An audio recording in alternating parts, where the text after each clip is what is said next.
Welcome to the Sellernomics Podcast, sharing valuable tips and information in the Amazon and e-commerce space. Each week, we deliver the best interviews with some of the top Amazon personalities in the industry to help you grow your business. Today's episode is brought to you by GETIDA, the global leader in FBA auditing and reimbursements. And now, here is your host, Rob Stanley. Hey everyone, welcome to the Sellernomics Podcast. We got a really good one today. So just going to give you the topic first. Today we're talking about how to define your Amazon advertising goals. And today that's with Elizabeth Greene from Junglr. And we're going to welcome her to the studio. Hi, Elizabeth. Hey, thanks so much for having me.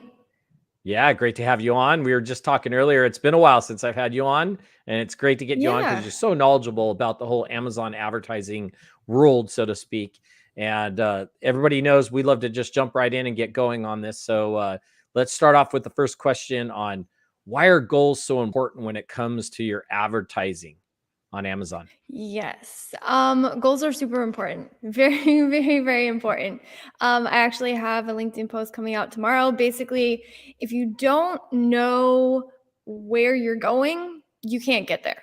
So that's why, it's really important to know where you're going, know what needs to happen. And that can be on an account level if you're just starting off, or if you're starting to really, really dig into it, you can start defining goals on an individual product level as well. And that's kind of where you start getting next level with it. But yeah, where you want to go, what needs to happen is going to change everything as far as how you approach your ad account, how you optimize, how you build campaigns, what you target, how many keywords you target, which is something I think we'll get into at the very end of this podcast. But yeah, it's where you need to start. Honestly, it's where you start. Yeah, no, that's perfect. Yeah, we got lots of questions. So obviously we're going to get to all of them. Everybody who's out there listening, be sure to hit that likes and that thumbs up on either Facebook or on YouTube. We do appreciate it. And if you have any questions, put it in the questions section. Even if you're listening to this after we wrapped up or on our audio, send us questions. We're more than happy to get those answered, and I can send them over to Elizabeth and get them answered. Mm-hmm. So moving on with some of the questions. So I think we were starting to define some of the first steps of these goals. So why don't you kind of tell us a little bit about those first steps, and then maybe also talk a little bit about how profit margins maybe influence those goals as they get going. Yes, for sure. So if I'm approaching a new account, or, if you're a brand approaching your own account, honestly, the first question you need to ask yourself are, what are the profit margins of your product? Because that is going to change really how much you can spend. And then also, in addition to calculating your profit margin, to calculate what the actual money end result of, because you can have a 40% profit margins on a $10 product, or you can have say a 30% margins on a $100 product, and the end result of how money comes out of that depending on just kind of your COGS costs and factoring those additional fees. So that's going to really help you define how much can I spend, or what can I pull out of without eating into my total sales numbers. So again, profit margins, that kind of gives you a goal of how much you can spend before you start losing some money. And then the other thing you want to define is, what can you afford to spend? I see this a lot of times with new sellers, is they get into a market and they don't realistically look at this. Yes, you might only be able to spend $5, where to get where you want to go is going to cost $100. And in that point, we'll talk about that later. Like, what do you do when you have a smaller sustain for a longer period of time? Because Amazon advertising is all about running tests, getting data, and then being able to move on that data. If you have a very limited budget and you build out a very large ad account, you just don't have the budget to sustainably get enough data to actually even figure out if what you're doing on the ads is working. And that actually puts you in a really tricky position. So in those cases, honestly, it just makes sense to start smaller. And there's no shame in starting smaller. But if you don't sit down and say, all right, so this is my first product, I only have this much money to spend on my ads, this is all I can afford, that's fine. But at least be realistic with yourself on what you can versus, a larger seller coming in, they have profits being injected through other sources, other products. So then they probably have, or maybe they're venture backed, then you have more just ad dollars to be able to throw it at. But again, if you don't sit down and like realistically count the cost before you even start, that's where you can run into some very tricky situations on the back end. Yeah, so that was great information. And sorry, everybody, we are having a little bit of lag on the audio and the video, but it hopefully will get better as we go. It needs to warm up probably, just like us, right? So so that was great. So that was great because you kind of covered some of the, like, defining some of the first steps. We went over the profit margins, and if I'm not mistaken, you also kind of went in a little bit into why your ad budget is so important. If there's anything I missed on that you want to elaborate on, if not, definitely going to move on to the next question. I think you did cover it though. And again, if anybody's got any questions, feel free to post those up as we're going. We'll get them answered. Let's talk a little bit about how do keyword targets change depending on your goals? That's kind of a tough one, right? Because each seller is going to have different goals, maybe different depending where they're at. If they're newly starting out with Amazon versus maybe an experienced seller. So why don't you tell us little bit about why the ad budget is so important? Yes.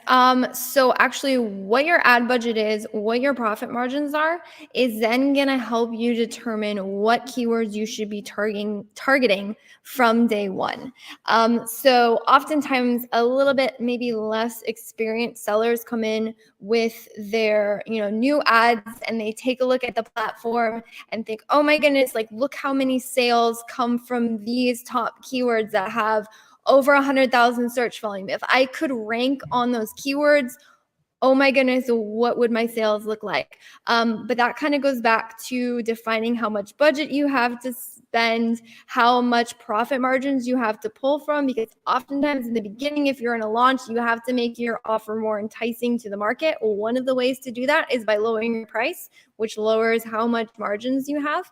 And so being able to realistically take those into account, because one thing is each keyword is going to have a different search volume to it.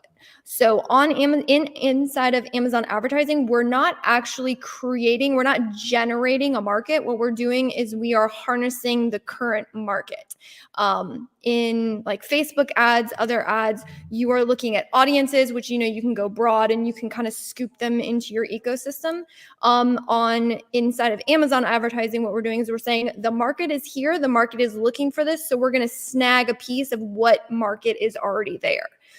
So if you have a very large market that you're getting into, larger markets mean more clicks, which is great. That also means that you're going to have to spend more because you're going to want to make sure you're in front of all those clicks. And the other thing is that rankings, a big piece of like the algorithm on rankings is sales velocity and conversion rates. So you want to be able to get a really good sales velocity. The reason why certain sellers just get so entrenched on certain search pages is that they have maintained a sustainable and accelerated sales velocity through those searches for an extended period of time. The more competitive a specific keyword is, typically speaking, the more searches you have on a keyword, the more difficult it is to push those really entrenched sellers that have a really good historical sales velocity out of those top spots. If you can do it, if you can get a sustained sales velocity, if you can get really good conversion rates in relation to people searching on those keywords, amazing. You will see yourself climb up in rankings, but oftentimes to sustain that, you have to push ads. So that's one of the kind of niche benefits of Amazon advertising is it does influence your organic ranking. So great if you can get sales through a specific keyword, But again, going back to budgets, if something is more competitive, typically it means you have to pay more to get visibility on those spots. And then there's a lot of people searching, it's a lot of people clicking, and your ad spend is actually your ad or your average cost per click multiplied by how many clicks you get. So if you're getting a lot of clicks and you're paying a lot for those clicks, your ad spend is going to be really high. And if we're looking to gain sales velocity on specific searches, and you can influence that through ads, what you want to do is be able to show up all the time in those specific spots. What is not going to do you much justice is if you show up for, say, 15 minutes out of the day, because that's all you can afford to spend. Where if you picked a different, maybe a little bit less competitive, yes, there's less search volume, but if you can sustain those budgets throughout the entire day, you're going to be able to influence a much higher sales velocity on those more limited targets and see a better return on investment overall. So budgets definitely play into what keyword targets you need to approach. That's excellent. That's really good information. It's good for sellers to know whether they're new or experienced. One thing I do want to talk about, and we're going to take a quick break here in a second, but one of the things I want to ask you is, you see a lot of times on some of these Facebook groups or other types of groups that a brand new seller come on, they'll start asking about PPC and about, doing Google ads and things like that. And a lot of people will recommend to them, use the auto. If you're not going to spend time, at least turn on the auto and everything. So what we're going to do when we come back from this quick break, we're going to get Elizabeth's opinion on whether you should be using the auto or whether you should be investing a little time into your PPC campaign and your Google ads right after this break. Today's episode is brought to you by GETIDA, the global leader in FBA auditing and reimbursements. Get $400 in free FBA reimbursements at GETIDA.com/Sellernomics. Yeah, so be sure to head on over to GETIDA.com/Sellernomics, get that $400 in free FBA reimbursements. And today I got Elizabeth Greene for Junglr, and we're talking about how to define your Amazon advertising goals. And just before the break, we were talking a little bit about some of these groups, people that are brand new to Amazon. They get recommendations to just turn on the auto switch for their PPC campaigns. I'd like to kind of know your opinion about that, whether they should just flip on that. Because, sometimes they're inexperienced, they don't have a lot of knowledge, and they're just trying to get things going. What's your thoughts on just flipping on that auto versus maybe taking a little time to actually do a PPC campaign and keep an eye on it? Yeah, so I will preface this by saying I like autos. I still think you should be running autos. I don't care how built out your account is. I still think there's a place for autos inside of any good ad strategy. That being said, relying on autos for your launch, it will be better than nothing. So if you are absolutely uncertain and you have no idea where to start, then maybe autos is a good idea. That being said, so going back to picking very high aggressive targets and how that can cause you to spend a lot and you might not see a lot of good return, at least for what you could get for that same, those same ad dollars, put it on a more specific, maybe less aggressive target. Oftentimes with autos, they're looking at your ad copy, they're looking at what you're indexed for, and then they're pushing you out to those markets. Oftentimes they will push you out to the top keywords in your space. And although you'll get a whole lot of clicks, you'll get a whole lot of data, and hopefully a decent amount of sales, it's going to run out your ad budgets really, really fast. And typically what happens in those scenarios is someone comes into their autos, and if you're savvy, you'll go look at your search terms because you know that you can't see what you're actually targeting on the targeting level. You got to go down to the search term level to determine it. And you'll see this one search term that's getting a whole bunch of clicks. It's probably getting sales, but the ACoS is very high, but it's the only term that you're getting sales through. And so you're like, you don't want to turn it off because it's the only thing that's technically working, but it's eating up all your budgets. So then you're left with this dilemma. Do I increase the budgets? In that case, I would just say, I've seen that scenario enough. And then also because Amazon's determining what you're going to show on, it's very hard to kind of strategically go into the market at those kind of more mid levels. And so if you can get savvy with it, I would say I definitely recommend going with manuals from the get-go. I think the strategy of doing automatic campaigns solely on launch and then migrating those over to a manual campaign, while if you're going to do nothing else, it's still an old school strategy that can work. It's not going to launch you into the market as effectively or as quickly if you did the keyword research yourself.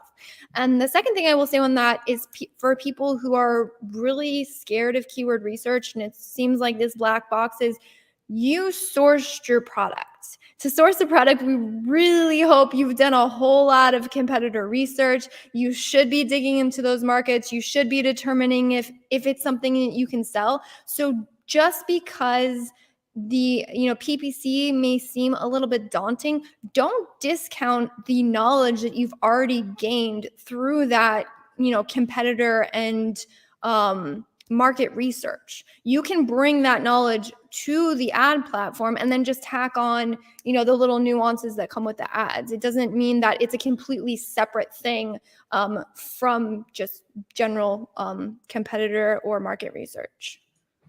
I love it. There you go. So there's the answer. And that was a good one. So, I mean, basically it's better than not doing anything, but be aware that Amazon's going to eat your money. they want their money. So they're going to eat it up.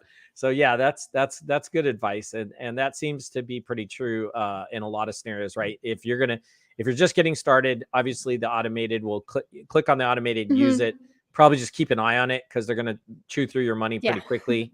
And then probably use that time though, to learn a little more about your right keywords to use, how much you can budget for each of those. Love it. That was great information. So yeah, continuing on again, our topic today is how to define your Amazon advertising goals. And I kind of get a little off topic there because I wanted Elizabeth to kind of answer that question, but we are going to get back on track here. Be sure to hit that like, subscribe, and if you've got any questions, be sure to post them for us and we'll answer them as we go. But how about, when it comes to keyword targets, probably everybody has different goals in mind. So how do keyword targets change depending on people's goals? And maybe define a couple of goals that you're aware of and kind of, changes target or things you would kind of help define on those. Yeah, that's a really good thing. So I would say the two biggest, let's say, groupings of people I see are people who are looking to launch or scale a product, and then ones who are looking to get hyper profitable on a product. Fun fact, those two goals are kind of each other. There is a way to sort of try and ride the line and a little bit more skill in doing so. Definitely doable in some scenarios. But those would be the two things. And so in ranking or scaling, you will want to get more specific on, or more aggressive, I would say, on specific targets. That's going to be the best way to do that. And then on profitability, it's really about figuring out the keywords that perform the best for you. And then just trying to keep a lid on everything else. Yeah, that's good. That's good information. And so we are going to actually take a quick break. When we come back, though, we do have a few more things we need to talk about.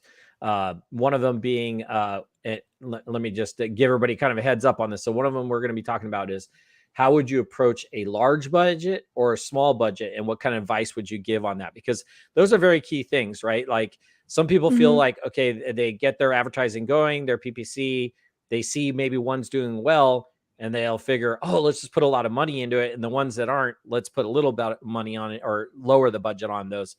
That may not necessarily be the right thing to do. So when we come back, we're going to find out from Elizabeth when it comes to large budgets and small budget, what the proper approach is for those right after this break. Did you know that Amazon probably owes you money for FBA reimbursements? Get $400 in free FBA reimbursements at GETIDA.com/Sellernomics. Yeah, so be sure to head on over to GETIDA.com/Sellernomics, get that $400 in free FBA reimbursements. And once again, today I have Elizabeth Greene from Junglr on, and we're talking about how to define your Amazon advertising goals. Right before the break, we were just talking about large budgets and small budgets. I think this is a huge topic. Love to get a lot of your opinion on this and on both. I mean, some people are going to have small budgets, some are going to have large budgets. And then, of course, I gave the example of sometimes people will get their advertising going. They'll see one starting to take off and that's doing really well. They'll add a lot more to it, and then they'll actually downsize some of their other budgets on their other products, and maybe that's not the right thing to do. So why don't you give us your opinion on what's the proper approach when it comes to a small and a large budget? Cool. Yeah, so my opinion on small budgets is recognize it's a factor, and be okay with it. I think there's a lot of times where we don't kind of want to acknowledge the truth of things. Like, for instance, if you have a keyword that's you consider relevant to your product but is not working, it's almost like we want to do something different. The truth is always the truth, whether we recognize it or not. And so just by being realistic with what you can do is really going to help yourself out in the long run. So if you are dealing with a small budget, I would say there is no shame in starting with limited keywords and limited ad types. In fact, I would recommend it. Even for our launches that we do, oftentimes for maybe smaller budget, we'll build out like a single campaign or a couple, groups of campaigns with a very limited, highly specific picked keyword set. And that's fine because that's what we're able to do with that particular product, and we just recognize it and work with it. If you have smaller budgets, I would recommend going with sponsored products. Sponsored product ads typically seem to have the most influence when it comes to ranking. That doesn't mean all the other ad types have no value. They have immense value. If you can run them, I definitely would. But if you are limited, I would say there's no shame in sticking to sponsored product ads. I don't care how well built out your ad account is. Sponsored products still should take up the bulk of all of your ads. So I think that works out very well. So it's going to be a matter of getting very strategic with what keywords you're picking, going with sponsored product ads, and then also in some scenarios, I prefer to not have to optimize too tightly, mostly because it just limits your visibility on the platform. So remember when I said that Amazon ads were basically snagging traffic that's already on the platform and getting that visibility to our products? That's really all Amazon advertising is it's paying for traffic. So if you get very, very limited on things and you kind of tightly control too much, you will very much limit your visibility on the platform, which can hurt you off in the long run. That being said, if I am dealing with very low budgets, going back to that auto scenario. In that case, if we're running an auto, the automatic campaign is targeting like the very top keyword and it's spending a lot. And yes, we're gaining traction, but the ad performance just isn't all that great. They're not numbers we can sustain long term. I would be okay with just negating that particular term in that case because I'm dealing with a smaller budget. And in this scenario, it makes a lot of sense for me to take something that isn't working as well and reallocate that budget to things that are working that we can sustain. If I'm dealing with a larger budget, I might be okay with having certain pieces that are running a little bit above targets because they are bringing in sales, they are bringing in us in visibility, and it's possible that the account as a whole is doing well. The smaller your account, the harder it is to not hide, but the harder it is to kind of have other things in the account that aren't working as well.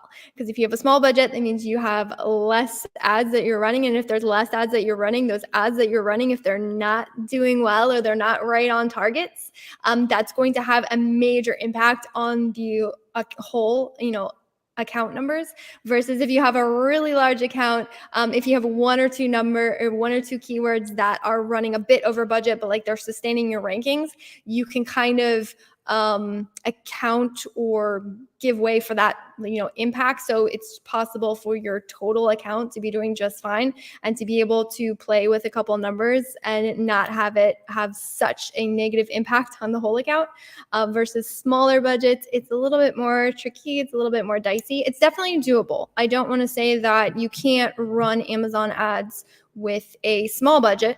It's definitely possible. It is just recognize that it is more of a tightrope to walk, if I'm being honest.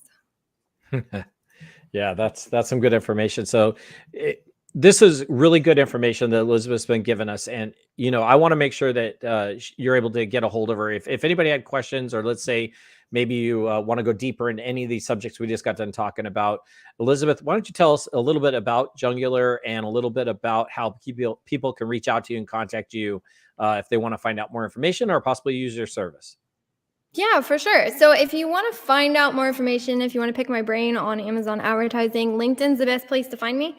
I put out a lot of content. I'm trying to put out daily content on the weekdays. So you definitely can check me out there and just kind of see what I have to say. Maybe message me if you have a question. If you're interested in working with us, the best place is going to be the website, which is junglr.com on the screen. Cool.